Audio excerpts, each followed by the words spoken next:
যার যেমন কর্ম তেমন ফল। ভালো কাজের ফলও এই পৃথিবীতেই পাওয়া যায়, খারাপ কাজের ফলও এই পৃথিবীতেই পাওয়া যায়। মানুষ মানুষকে ঠকায়, তবে উপরওয়ালা কাউকে ঠকান না। যার যেটা প্রাপ্য থাকে সেটাই দেন। আসসালামু আলাইকুম, কেমন আছেন সবাই?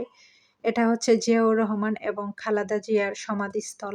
এখানে সবসময় অনেক মানুষজন থাকে। ছুটির দিন ছাড়াও এখন যেহেতু ঈদের ছুটি, এখন আরো মানুষ অনেক বেশি। সবসময় মানুষজন ফুল নিয়ে এখানে যায় কবর জিয়ারত করার জন্য, কেউ যা দেখার জন্য। যেহেতু খুবই সুন্দর একটা জায়গা, অনেক বড়, চারপাশ দিয়েই এখানে ঢোকা যায়। চারপাশ দিয়ে 4টা রাস্তা আছে ভিতরে প্রবেশ করার জন্য। অনেকে যা ঘুরতে, অনেকে যা দেখতে, যার যেরকম ইচ্ছে। চারদিক দিয়ে খুব সুন্দর লাইটিং করা আছে, সিসি ক্যামেরা আছে, দেখার মতো একটা জায়গা। অনেক মানুষজন থাকে সব সময়ই। যারা গিয়েছেন তারা তো জানেন, আর যারা যাননি তারা অবশ্যই একবার হলেও যাবেন, আপনাদের কাছেও খুবই ভালো লাগবে। এটা হচ্ছে বাহিরের অংশটা। এই যে এরকম বাহির থেকে ভিতরে প্রবেশ করার জন্য 4টা রাস্তা আছে, চারপাশ দিয়ে এখানে ভিতরে প্রবেশ করা যায়। খুবই সুন্দর নিরিবিলি পরিবেশ। বিকাল টাইমে মানুষ খুবই সুন্দর একটা সময় কাটাচ্ছে এখানে। সামনে হচ্ছে নামাজের স্থান, ওইখানে নারী পুরুষ সবাই নামাজ পড়তে পারে। নামাজের জন্য খুবই সুন্দর পরিষ্কার পরিচ্ছন্ন নামাজের ব্যবস্থা আছে।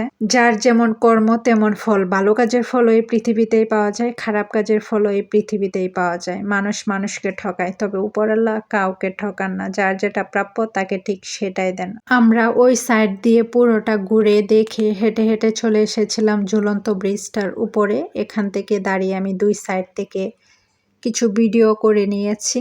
পুরোটাই ঘুরে পুরোটার ভিডিও নিয়ে এই একটা ভিডিওতে শেয়ার করা সম্ভব নয়, আর এটা অনেক বড়।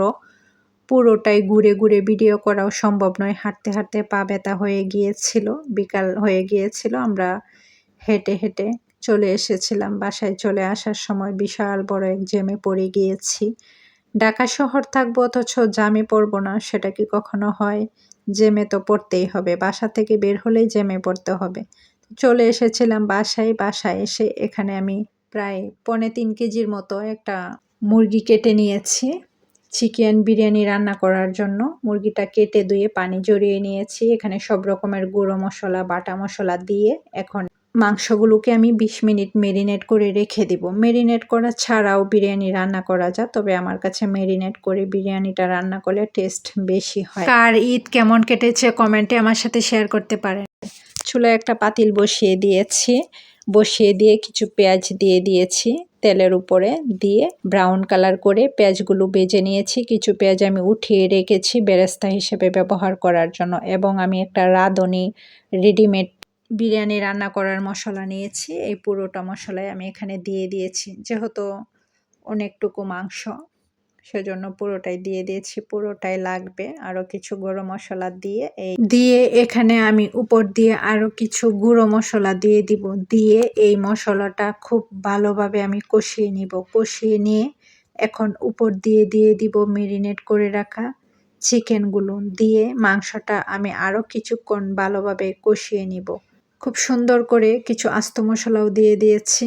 দিয়ে এখন 10 মিনিট ঢেকে দিয়ে ভালোভাবে কষিয়ে নেব। কষিয়ে নিয়ে এখন উপর দিয়ে দিব টক দই। এই টক দইটা দিলে বিরিয়ানির টেস্টটা আরও দ্বিগুণ বেড়ে যায়, খুবই ভালো লাগে আমার কাছে। এখানে একটা পাতিলে আমি পানি বসিয়েছি, পানিতে তেল, এলাচ, দারুচিনি, গোলমরিচ, লং, তেজপাতা দিয়ে 8% চালগুলোকে আমি সিদ্ধ করে নিয়েছি।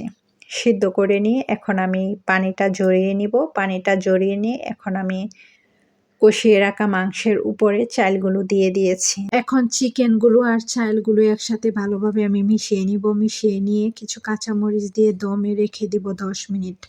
এখন একটা বাটিতে আমি ঘি, কেওড়া জল এবং গুঁড়া দুধ একসাথে ভালোভাবে মিশিয়ে নিব। মিশিয়ে নিয়ে এগুলো আমি বিরিয়ানির উপর দিয়ে দিব। এগুলো বিরিয়ানিতে দিলে সুন্দর একটা ফ্লেভারও আসে, বিরিয়ানিটা খেতে খুবই টেস্ট হয়।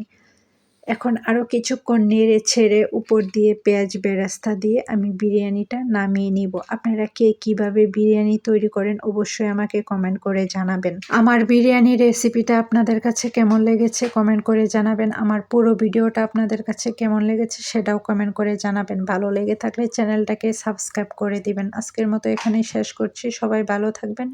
আল্লাহ হাফেজ। আসসালামু আলাইকুম।